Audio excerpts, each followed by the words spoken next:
The New York Times decided to let us know that political polarization is bad and that it's Republicans who are driving the divide in this country. Now, even the most casual observer of the legacy media has witnessed the unhinged and often violent rhetoric of the left, including the president. You remember his speech there, his Batman speech in Philadelphia? But according to the Times, it's not the left, but conservative politicians who are using what their experts have dubbed devil terms, which the Times claims stifle debate. Among the statements singled out by the Times was one by Illinois Republican Congresswoman Mary Miller, who tweeted, quote, "Joe Biden's plan to flood our country with terrorists, fentanyl, child traffickers, and MS-13 gang members. If you loved America, you would not do this to the American people. Your number one priority would be to keep them safe," end quote. Actually, we were just talking about that very thing, about what's happening at our southern border. You know, maybe it's just me, but quite frankly, that not only sounds fine, it sounds very accurate. It's an accurate assessment of the situation at the southern border. Well, joining me now to discuss the New York Times hit piece and much more is Congresswoman Mary Miller, a member of the House Education and Labor Committee. She represents the 15th Congressional District of Illinois. Congresswoman Miller, welcome back to the program. Thank you for having me.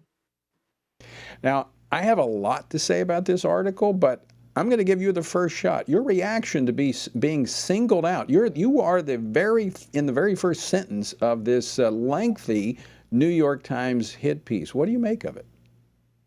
Well, we're in a battle between good and evil, and I'm not afraid of them. They are expecting us to sit down and shut up. I'm not going to do that. They want us to join them in denying reality, and I'm not going to do that either. So I don't know. I've taken opportunities to call our country to repent, to return to God, that we need to return to our Judeo-Christian values. I've been on press conferences where I've said that we are in trouble and we are bringing the wrath of God down on us. If you want to look at just how we treat children in our country.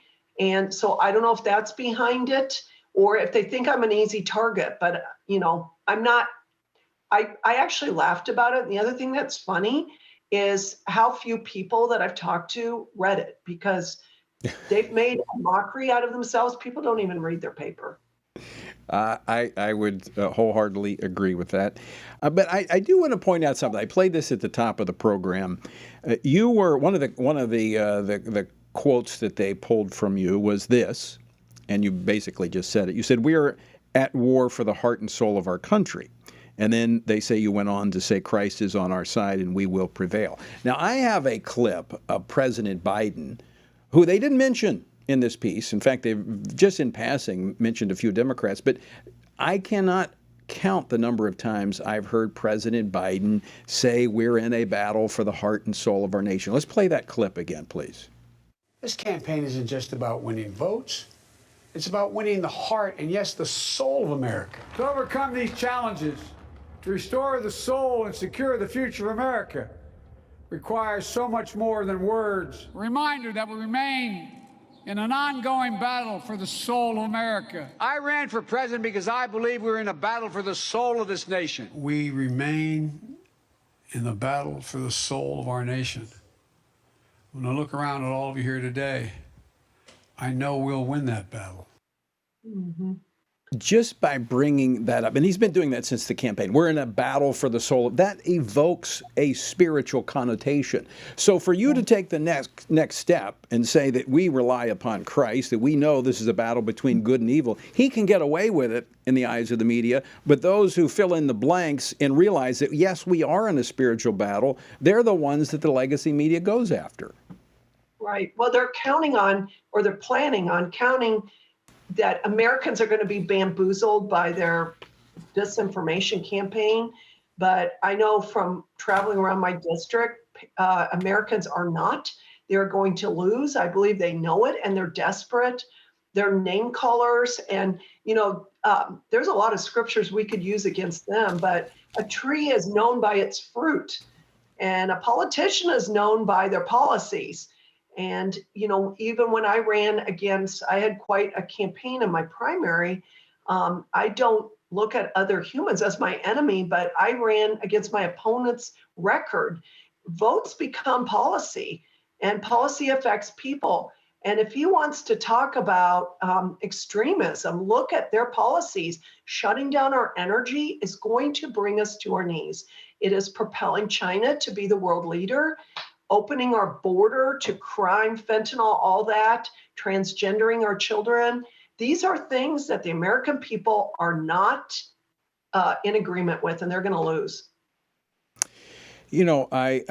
The hypocrisy, even in the piece, where they call out you and other Republicans for using labeling, as you said earlier, to try to stifle debate. Yeah. And I'm going to quote from this. We're almost up against a break, but I want to quote, "Objectors differ not only from Democrats, but from their fellow partisans in their willingness to direct followers to more strident right-wing sources, including the Daily Caller, co-founded by Fox News host Tucker Carlson, Breitbart News, once led by the erstwhile Trump strategist Stephen K. Bannon." Then goes on to say, "The most vocal Trump supporters are also much likelier to link to sites with a reputation for circulating conspiracy theories, including Gateway Pundit and the Epoch Times." They're doing the very thing that they're accusing others of doing, of using devil terms to marginalize individuals. And the hypocrisy here is reeking from the New York Times. All right, you hear that music. We're up against a break. When we come back, I want to talk about a report card that has come out that shows America's schools. I'm continuing the conversation with Congresswoman Mary Miller, a stalwart on Capitol Hill, fighting for faith, family, and freedom. So no doubt the left has taken note of that, and so the New York Times decided to give her a prominent place in their hit piece yesterday, which she should be proud of. She is a member of the House Education and Labor Committee. She represents the 15th Congressional District of Illinois. All right, Mary, the National Assessment of Education Progress, the NAEP, also known as the nation's report card, released its findings for 4th and 8th graders today.